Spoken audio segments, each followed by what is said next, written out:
This is where the ancient cities and medieval civilizations emerged and disappeared. This is the cradle of great ideas, a place where science and arts prospered, the crossroads of trade and the boldest ideas. What is Central Asia like today? What do the countries in the region have in common? What is the cultural and genetic code of the peoples living in this part of the world? Stay tuned with Central Asian Guide to find out. Khiva's Woodcarver. Nomad Festival in Kazakhstan. Proto-Bulgarian Survival School.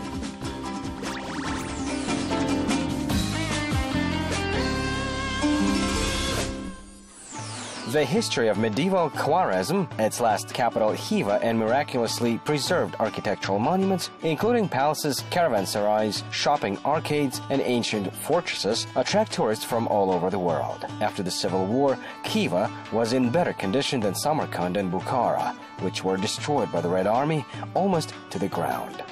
Guests from Europe, Asia, and America walk around the palaces, enfilades, merchant galleries, and visit the workshops of folk craftsmen where the unique art of the Khiva people is presented.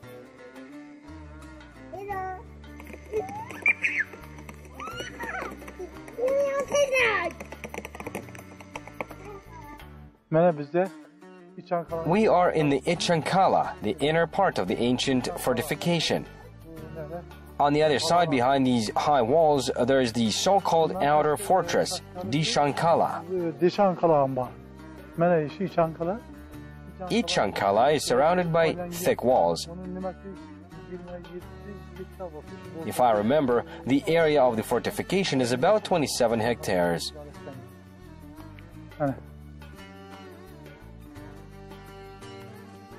So that's my home. Welcome. We often have foreign guests. They're always welcome. Please come inside the house of Master Shafkat. In the living room, you can see the pieces that I made. For example, these chairs. I made them.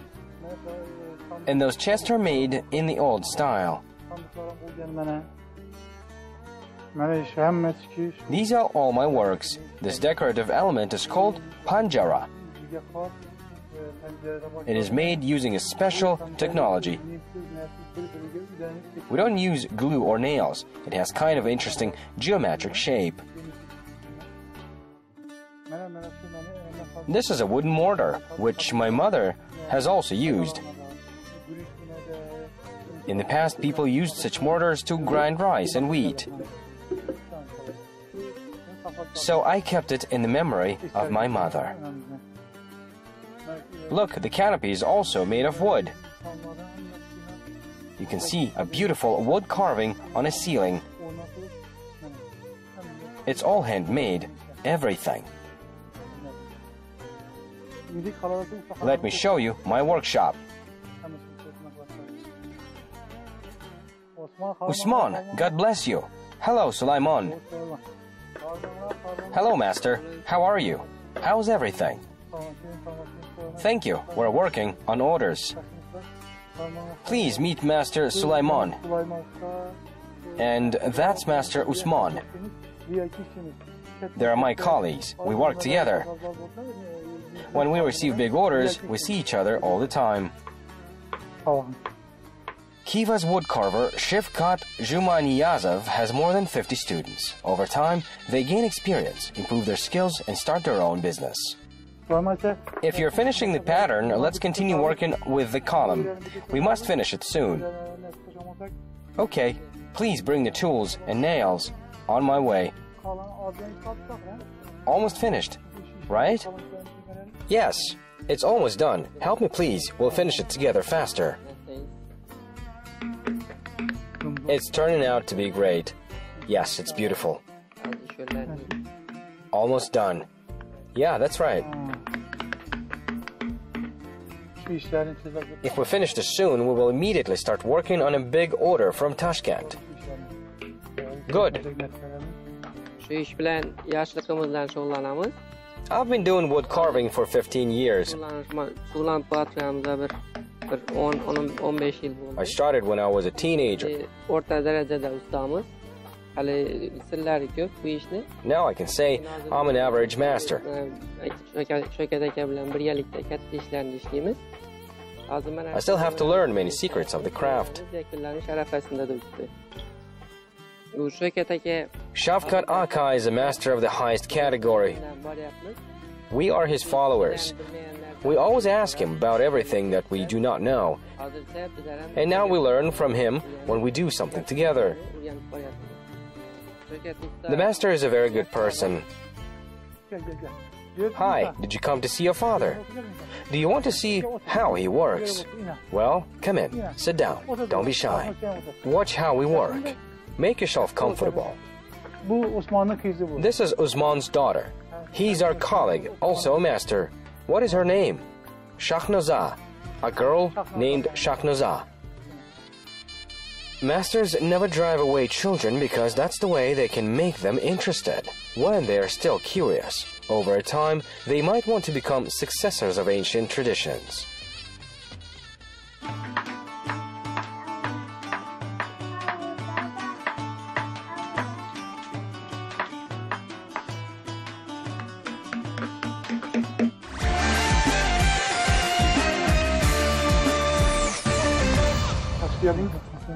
How are you? Good. Let's go. That's my brother. We're going to the timber warehouse. Sulaiman, come with us. You'll help us to choose materials. In addition to actual working with the piece, masters have many other concerns, such as the purchase of raw materials. Master's first assistant in those matters is his brother, Husan. Murad Bek, are you here? Hello.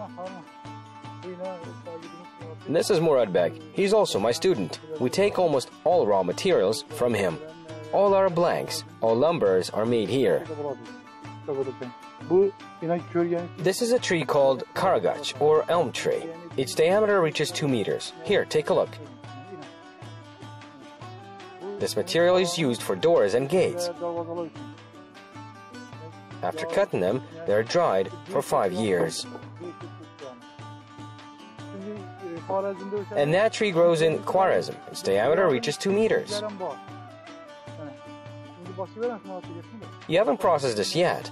Please cut the edges and make the slabs for the columns. I gave you the measurements earlier.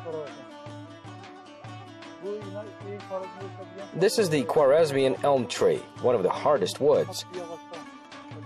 These are all the trees that we have in our country: elm trees, walnut trees, and maples. Here we choose everything we get ready for the work. We necessarily sort the materials depending on the purpose. Okay, Murad Beg, you can start the work. We have to go. Wish you all the best.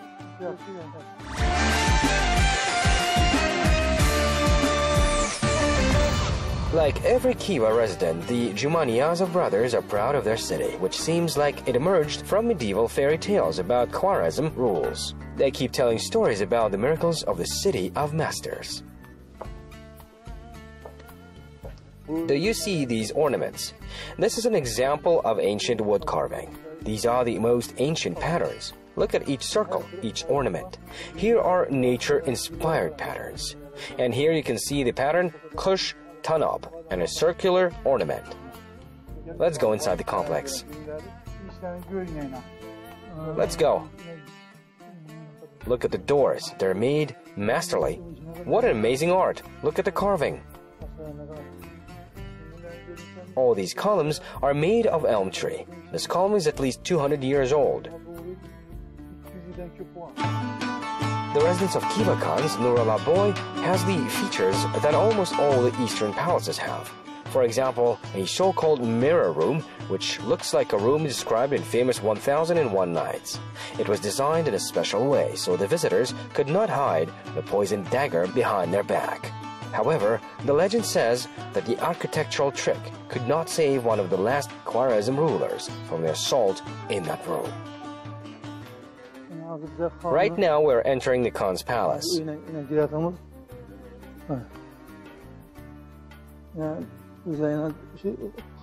Now we are in the reception room of the Khan. Khiva Khans welcomed their guests in this room. As you can see, all walls covered with the mirrors. Here Khans received guests, talked with them.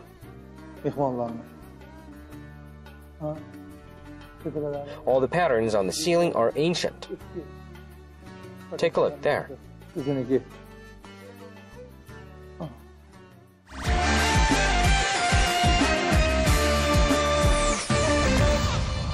Foreign tourists from all over the world are regular guests of Khiva woodcarvers. Often, they attend a short masterclass here.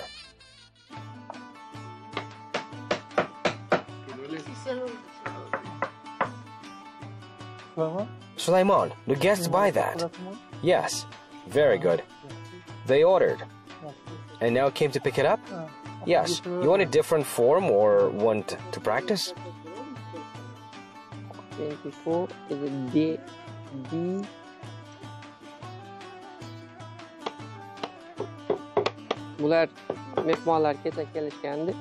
These guests came yesterday. They ordered a miniature column. I made a small copy.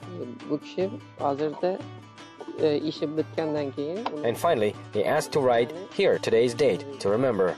It's in black elm. Black elm. Niri noki. In Japan language is niri noki. Yeah.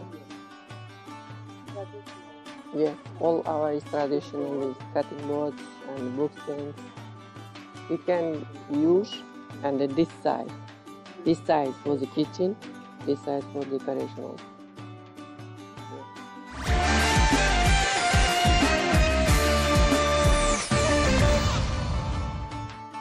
And in the evening after a daily routine, it's a tea time at the house of Master Shafkat Jumaniyazov. He also manages to pay attention to the children, his daughter, and nephew. Dad, would you like some tea? Yes, please.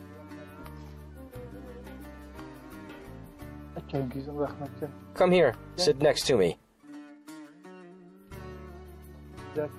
Did you do your homework? Would you like some tea? This is my youngest daughter, Shahrizoda. Suraya is the second, and the oldest daughter's name is Sevara. And I have a son, Shakirbek.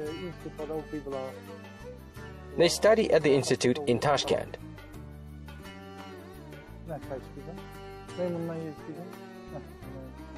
Try this. Here are sweets. Help yourself. Which poem you have to learn by heart? It is called Bread. Tell us. Now? Yes, please. Then you will tell us other ones. The poem was written by Talib Yuldash.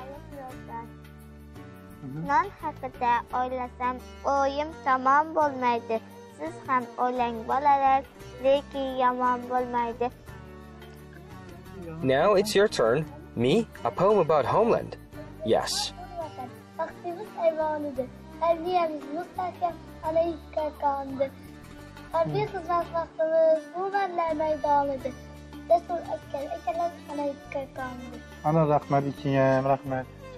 Thank you both. Now go inside. Study hard, okay? Thank you, darling. I fell in love with this craft when I was a child. I was a student of Kuzibai Safoyev, a talented woodcarver. I also studied with masters Ruzimat Aka, Haidboy Aka. All of them are my teachers. This is a special profession. When you create something, you need to have patience and steadily reach the result, no matter how difficult it is. I think that patience is one of the most important qualities of a master. And after you finish the work, it is a great joy to look at what you have created by your hands. This is a great happiness. It is a pure pleasure.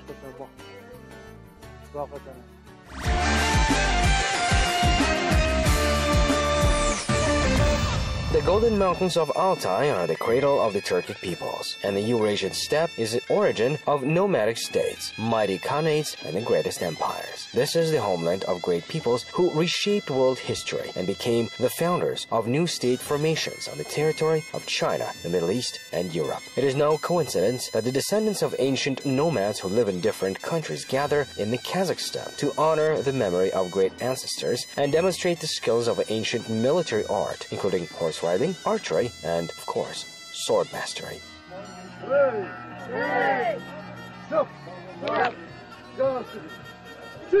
Us. Hello, we are from Bulgaria. Our team name is Bagatur. Now we are here in Kazakhstan and introduce the history of ancient Bulgarian. Now the boys and the girls perform sword fight, whips, bows. This is Rados. She is a good stunt girl. Now she works with 2 whips. This is difficult, very difficult, and must be protect the camera, of course. Now she's pretty. This is Dian. So this is Dian.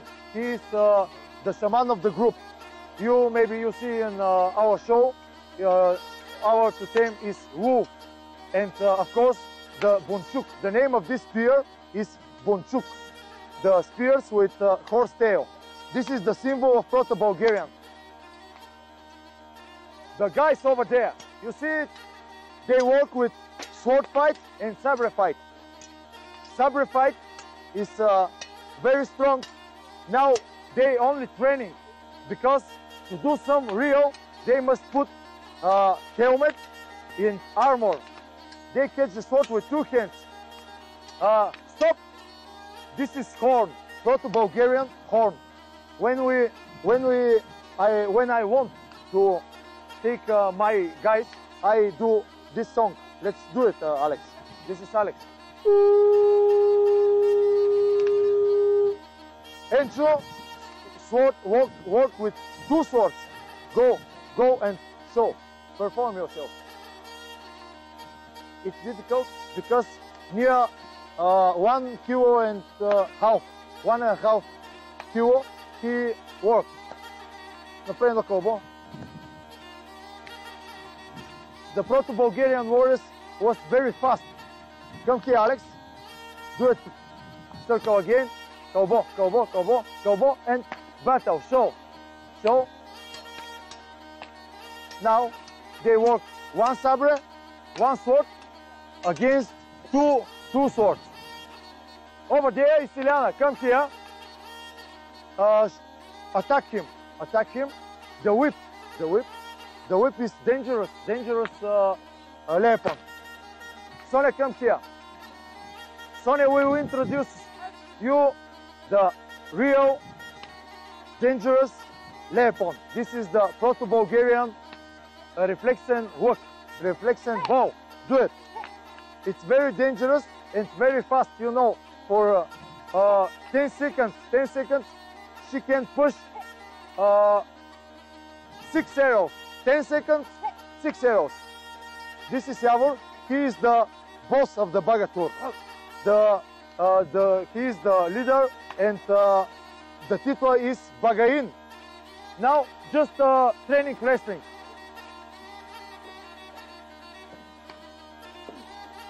This is again for warm-up.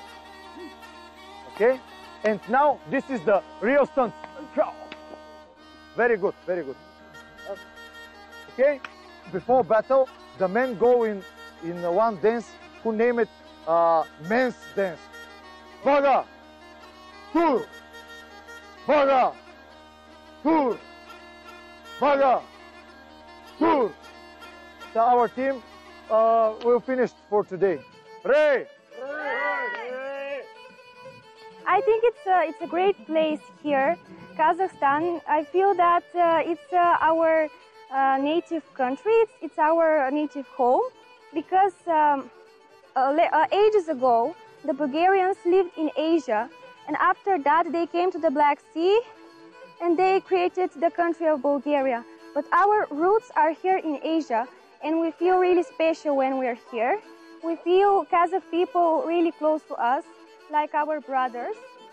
A lot of people ask me, how do the girls participate in something like a military show with sword fighting and so on?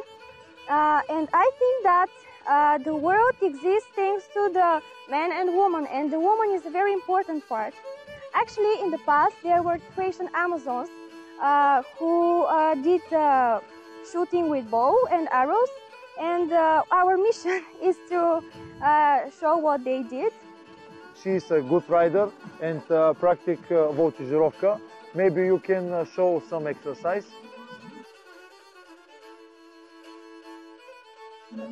The horse is tired. She do this exercise first on the front. Bagatur Proto-Bulgarian Survival School is not only a theatrical performance and demonstration of the skills of steppe military art. It is about the preservation of historical memory and the maintenance of the ancient fire, which was carried by the invincible people from the Great Steppe. Proto-Bulgarian flag, edge, horsetail, and here lots of Bulgarian symbol. This is something like a snake on the tree, and here you can see the eagle. Here is the Odawa symbol. Wolf. This is Bulgarian flag. This is ancient Bulgarian flag. This is the flag of Bagatur. You see. 20 years ago, Goran became the champion of Bulgaria in karate. Later, he got carried away by horse riding and learned shooting a bow and saber sparring. 3 years ago in Turkey, he won the first place in the archery championship. Today, he's a respected film actor and a famous stuntman. But the Bagatur, where he is also a stage director, remains the most important thing for him. Bagatur, you know what mean? This is the great soldier, great rider who use different weapon from the horses and from the ground. And we perform the history of sword Bagatur. This is ancient sword who is brink of mystic woman and bring it to one Bagatur soldier. My father is scenarist of our show. He is a historic man. We are a group of Bulgarians who think about our history. И хотим через шоу сделать плацдарм для And through our show, we want to show the glory and wisdom of ancient ancestors.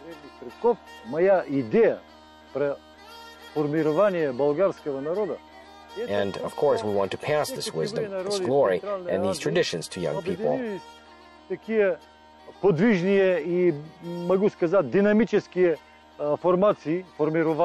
My idea of the formation of the Bulgarian people is that all the nomadic peoples of Central Asia have united into such mobile and dynamic formations, and then they have created the Turkic Khanate.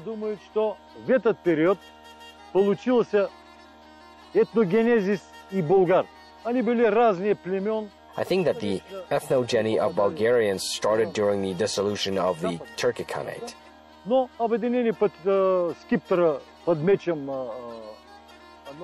They were from different tribes, and then they ended up in the Western Khanate. But then they united under one mighty tribe, Dulus. 1,300 years from that moment, I feel the place of this place. I feel like my mother was born here. After that great day in nomad steppes, I'm tired. The weather was nice, the people are nice, but I'm tired, and now it's time to take a rest in the yurt.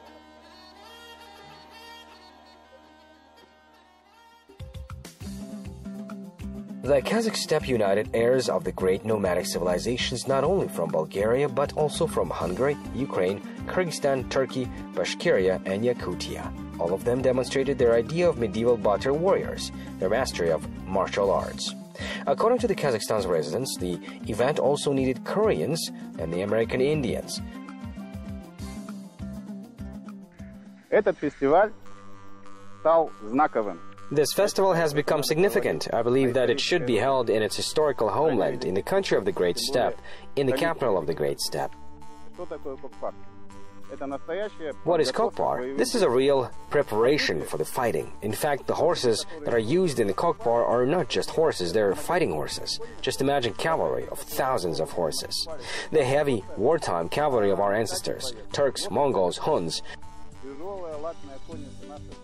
It defeated any front lines, including knights, and this shows that no army of the world could confront them simply because of the lack of that special unity between the horse and the rider.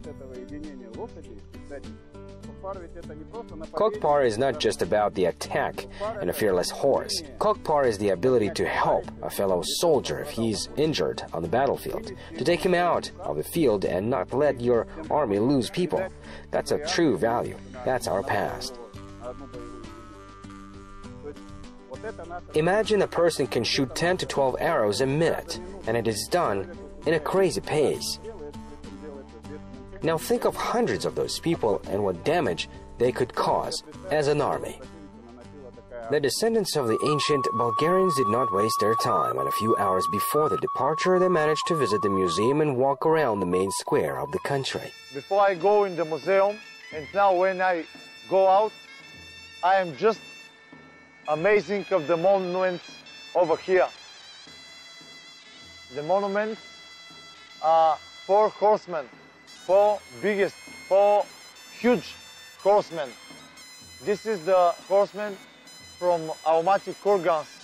I feel the power of the horsemen. I feel the power of the great steps. The golden eagle, the symbol of Kazakhstan. When I saw the monument, I feel again the power, the freedom, and the independence of the people in that country.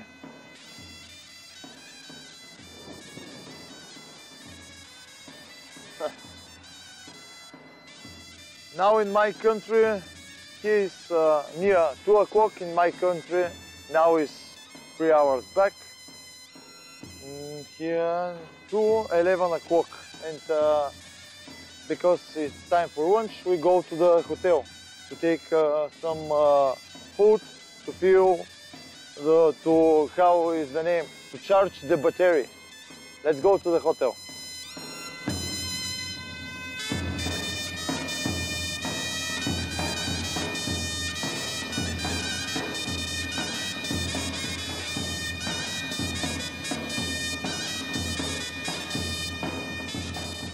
This is my hotel. I have a few hours before my flight, and now I go in. This is my father, you know him, us. Все хорошо. How are you? Fine. У нас есть 2 дочери. We have 2 daughters who are 11 and 8 years old. 8 лет у них. He's the best husband.